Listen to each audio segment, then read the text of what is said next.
Welcome and hello everybody to yet another episode of the Day After here on GCTV. My name is Mark Lewis. We are in the beautiful sunshine of Riesenbeck in Germany, reflecting on stage 11 of the GCL. Yet another clean sheet, yet another maximum championship points haul, and yet another extension at the top of the table for the Kunststars powered by the Iron Dames. A couple stages ago we spoke about how true are their championship credentials, and the further down the season we go, the more obvious that is becoming. They are not just in the conversation. They are not just talking about the championship. They are becoming the championship. Let's show you what took place. Final results here in Riesenbeck this past weekend. As mentioned, Kunststars powered by the Iron Dames. Victorious, but the big surprise and a real feather in the cap is that of Rome Gladiators powered by ClipMyHorse.tv, who finish in second place, and Riesenbeck International powered by Kingsland Equestrian. Once again, like they did in 2023, I'm afraid, unable to get over the line. They once again get onto the podium. They too make up good championship points, but they'll have to wait a little bit longer to finally win a home stage. You'll also notice the big fat 0 next to Kunststars, the only team to keep a clean sheet, and that's back-to-back after doing it in Monaco as well. Disappointment for some of the bigger names. Stockholm Hearts powered by its H&M We Love Horses. That is a real blow to their championship hopes as well. They remain in second, but they've now lost some major ground on the Kunststars. Doha Falcons finish in 8th. They still stay in the hunt as well, as they stay in 3rd overall, but they are now level on points with Riesenbeck International. Time for us to take a look back at what took place. It's quite obvious who you want to bring into the show on a day like this. We bring Dan Strange, our journalist. He's not the obvious one. Sophie Hinnes from the Kunststars is our obvious question. Dan, ladies first. Sophie, welcome to the show. It's fantastic to have you here. No crazy celebrations, no major parties in Riesenbeck last night? No, of course not.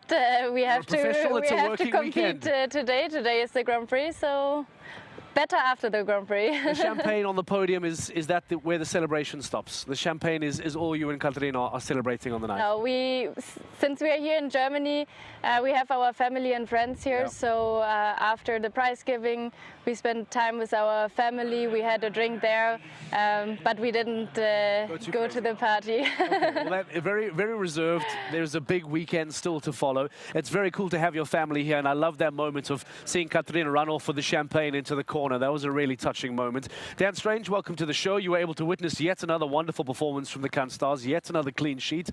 Sophie makes a really good point of them being here in Germany for her and Katharine.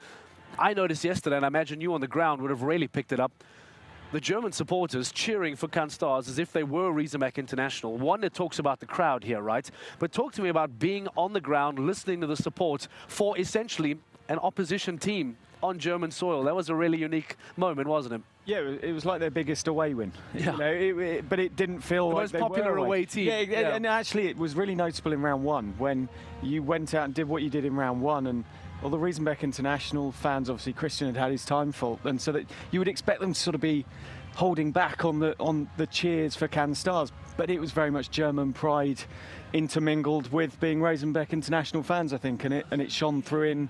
They were happy to take on a second team for the day. Sophie, can we talk about the horse selections that you guys made for Riesenbeck? We know it's a giant grass ring. You have to be selective on who you bring where. You bring Sinclair to one venue, you bring Sinclair to another venue. How does it work for Kunststars? Where do you sit down with the planning? How much of it is Stefano Nogara? How much is it you, the rider? How does planning look for Kunststars?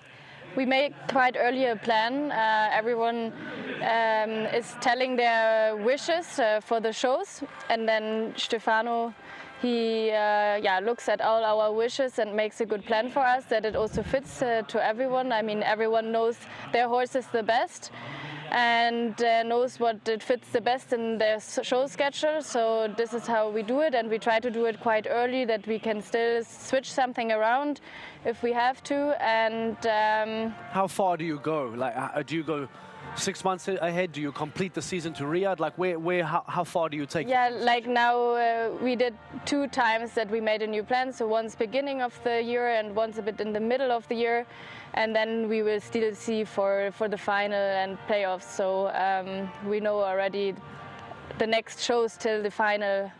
I mean, it can always change a little bit if something happens, but we try to be organized and to have the plan early as possible. Yesterday, Christian Kuckuck spoke to us about the importance of a manager, and he was full of praise for Ludger Beerbaum, and he said that having Ludger in the team is a real positive for them, and he believes he's the best manager in the world. Many would say he is.